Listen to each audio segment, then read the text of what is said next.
आतंकवादियों में वो 4 आतंकवादी मारे गए कि नहीं मारे गए जो पहलगाम की घटना किए थे, यह सवाल नहीं आया। उनका नाम कब तक आएगा?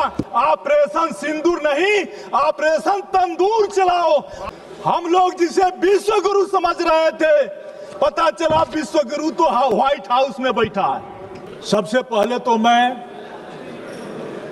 उन बहनों से माफी मांगता हूं जिन बहनों के सुहाग उजड़े और पहलगाम में हम उसको बचा नहीं पाए।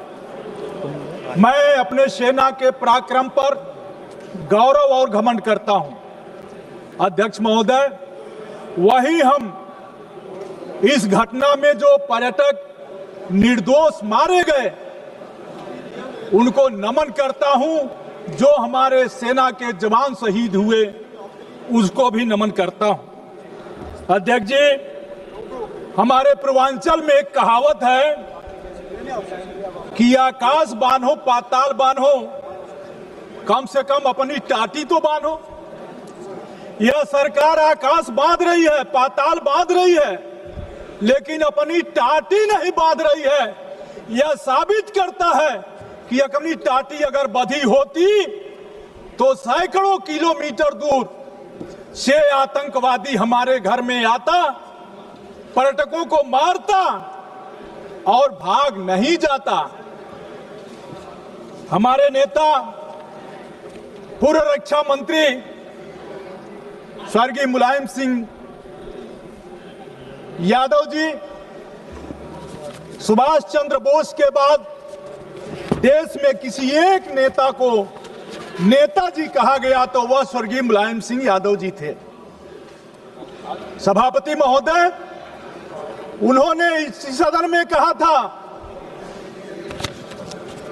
भारत को किसी के दबाव में नहीं, अपने स्वाभिमान के बल पर चलना चाहिए। चाहे अमेरिका हो, चीन हो या पाकिस्तान हो, भारत को झुकना नहीं चाहिए। अमेरिका के साथ हमारे रिश्ते रणनीतिक हैं, लेकिन हमें यह ध्यान रखना होगा कि सहयोग की कोई बात, सहयोग की कोई भी शर्त बराबरी, आत्मसम्मान और पारदर्शिता के आधार पर ही हो। आज जो हुआ, मैं उसी कुछ सवालों पर आपसे कहना चाहता हूं। हमारे घरेलू नीति और विदेशी नीति कैसी होनी चाहिए? जवान की सीमा सुरक्षित हो, किसान का खेत सुरक्षित हो और गरीब का पेट सुरक्षित हो, ये हमारी नीतियां होनी चाहिए। लेकिन हुआ क्या?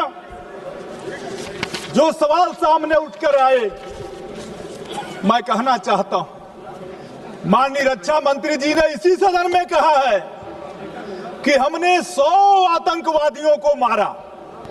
चलिए, इसका स्वागत है, लेकिन उस 100 आतंकवादियों में वो 4 आतंकवादी मारे गए कि नहीं मारे गए जो पहलगाम की घटना किए थे, यह सवाल नहीं आया।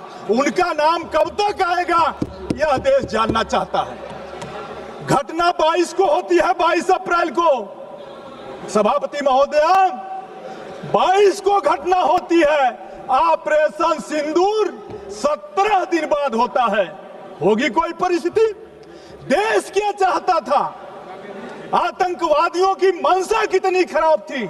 उनकी मंशा यह थी कि हम धर्म पूछकर मारेंगे और भारत में दंगा भड़क जाएगा। और पूरे देश के लोगों को मैं बधाई देता हूं कि आतंकवादियों के मंसूबों को नाकाम किया और हिंदू मुस्लिम सब लोगों ने मिलकर के आतंकवादियों के इस नापाक इरादे को पर लगाम लगाया। मैं कहना चाहता हूं कि आज आतंकवादियों ने जिस तरह की घटना की, उस घटना के सवाल पर सरकार के जो पक्ष आए, सभापति महोदया, जिसका जिक्र अभी हमारे दूसरे वक्ता भी कर रहे थे, हमारे नेता मुलायम सिंह यादव जी ने दुनिया के सामने समर्पण की कोई बात कभी नहीं की थी। स्वर्गीय मुलायम सिंह जी ने 30 जून को 22 तारीख को हमला होता है, 17 दिन बाद 7 मई को सिंदूर ऑपरेशन सिंदूर होता है। देश का मन क्या था? देश में इतना गुस्सा था, वो तीसरे दिन चाह रहा था ऑपरेशन सिंदूर नहीं, ऑपरेशन तंदूर चलाओ और जो आतंकवादी मरे हैं उनको ला करके जेल में उनको उसी तंदूर में डाल दो। लेकिन 17 दिन बाद हुआ जो हमला, 3 दिन में बंद हो गया। 3 दिन में बंद हुआ, 7 मई को ऑपरेशन शुरू हुआ और 10 मई को विश्व गुरु। देश की मीडिया, किस भारतीय को नहीं घमंड होगा कि हमारे देश के प्रधानमंत्री विश्व गुरु हो? किस भारतीय को नहीं इस पर घमंड होगा? लेकिन घमंड क्या हुआ? हम लोग जिसे विश्व गुरु समझ रहे थे, पता चला विश्व गुरु तो व्हाइट हाउस में बैठा है। विश्व गुरु व्हाइट हाउस में बैठा है। और उन्होंने क्या कहा विश्व गुरु ने? मैं कहना चाहता हूं, अमेरिका के राष्ट्रपति डोनाल्ड ट्रंप ने सार्वजनिक रूप से और अंतर्राष्ट्रीय मंचों पर कहा, 26 बार कहा कि उन्होंने भारत पाकिस्तान का युद्ध विराम कराया है। उन्होंने कई बार अंतर्राष्ट्रीय मंचों पर कहा कि उन्होंने भारत और पाकिस्तान के बीच एक बड़े न्यूक्लियर युद्ध को टालने के लिए व्यापार समझौता ऑफर किया है।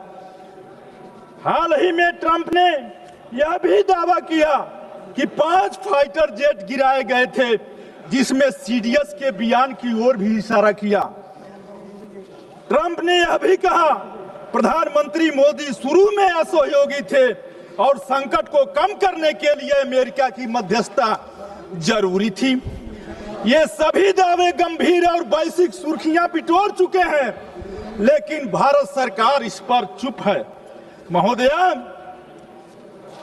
प्रधानमंत्री मोदी और ट्रंप की घनिष्ठता मित्रता के बावजूद अमेरिका ने पाकिस्तान को IMF से ऋण दिलाने के पक्ष में मतदान किया। आखिर इसका मतलब क्या था? पहलगाम हमले के कुछ ही हफ्तों बाद राष्ट्रपति ट्रंप द्वारा पाकिस्तान के सेना प्रमुख असीम मुनीर को आमंत्रित करना एक आतंक समर्थक संस्था को वैश्विक वैधता देने जैसा था और भारत सरकार राष्ट्रीय शोक के समय भी पाकिस्तान को अलग थलग करने में विफल रही।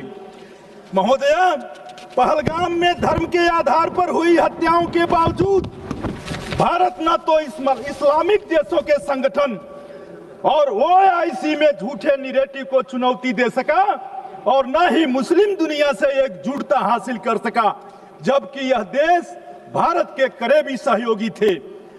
पूरे विश्व की सुर्खियां ट्रंप के दावे और संस्करण से भरी रही, जबकि भारत एक सुसंगत और मुखर आधिकारिक पक्ष अंतर्राष्ट्रीय मीडिया में पेश करने में विफल रहा। महोदया, क्वाड जैसे मंचों पर अहम भागीदार होने और रणनीतिक साझेदारी के बावजूद भारत अमेरिका को पाकिस्तान की सैन्य लीडरशिप को वैश्विक वैधता देने से नहीं रोक सका। अब मेरे अंत में कुछ सवाल हैं। महोदया, पहलगाम एक संवेदनशील इलाका माना जाता है और बैसारण में प्रतिदिन सैकड़ों पर्यटक आते हैं। इसके बावजूद आतंकवादी वहां खुलेआम घूमते रहे, धार्मिक पहचान के आधार पर लोगों को चिन्हित किया और दिन दहाड़े निर्मम हत्याएं की। घटनास्थल पर किसी भी प्रकार की पुलिस व सुरक्षा बल की मौजूदगी नहीं थी और दुर्भाग्य की बात है, वहां के महामहिम ने 3 महीने बाद अपने बयान में कहा कि इसमें चूक हो गई। महोदया, सुरक्षा में चूक हो गई। महोदया, जो आतंकवादी हालिया हमले के जिम्मेदार हैं, उन्हें अब तक क्यों नहीं गिरफ्तार किया गया?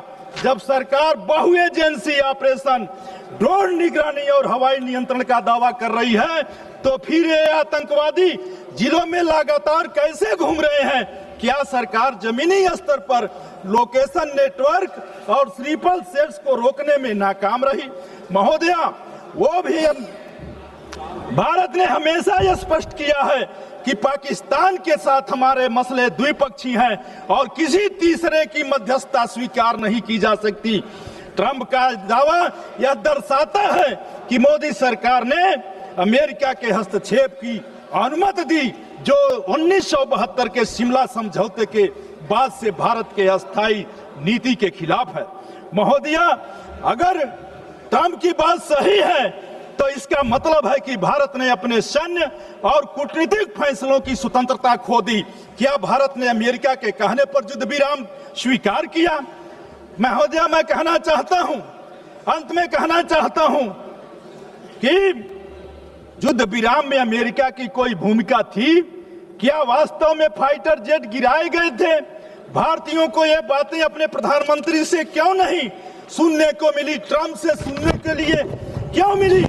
महोदया, ट्रंप कहते हैं कि हालत युद्ध के कगार पर थे, जबकि सरकार कहती है कि ये सामान्य सैन्य बातचीत थी। दोनों बातें एक साथ नहीं सही नहीं हो सकती। या तो ट्रंप झूठ बोल रहे हैं या यह सरकार सच्चाई छिपा रही है। महोदया, ट्रंप की टिप्पणियां हमारे सेना की पेशेवर योग्यता को कम करके आंकती है, ऑपरेशन सिंदूर को गलत रूप से पेश करती है। अगर वास्तव में कोई जेट गिराए गए तो जनता को बताया जाना चाहिए। अगर ऐसा नहीं हुआ तो सरकार की रिकॉर्ड ठीक क्यों नहीं कर रही है? महोदया, बयानबाजी ने, ट्रंप की भाषा और बयानबाजी ने एक बार फिर भारत और पाकिस्तान के एक साथ जोड़ दिया। इसलिए मैं अंत में कहना चाहता हूं कि सारे कुछ हो जाने के बाद अगर हमारा हमला सही था तो फिर दुनिया के 32 देशों में 59 सदस्य प्रतिनिधि मंडल गया। अगर हमारा ऑपरेशन सही था तो फिर दुनिया में क्यों हम गए थे? और अगर गए थे तो उससे क्या लाभ हुआ, यह मैं आपसे जानना चाहता हूं। इन्हीं शब्दों के साथ आपने समय दिया, बहुत बहुत धन्यवाद। बहुत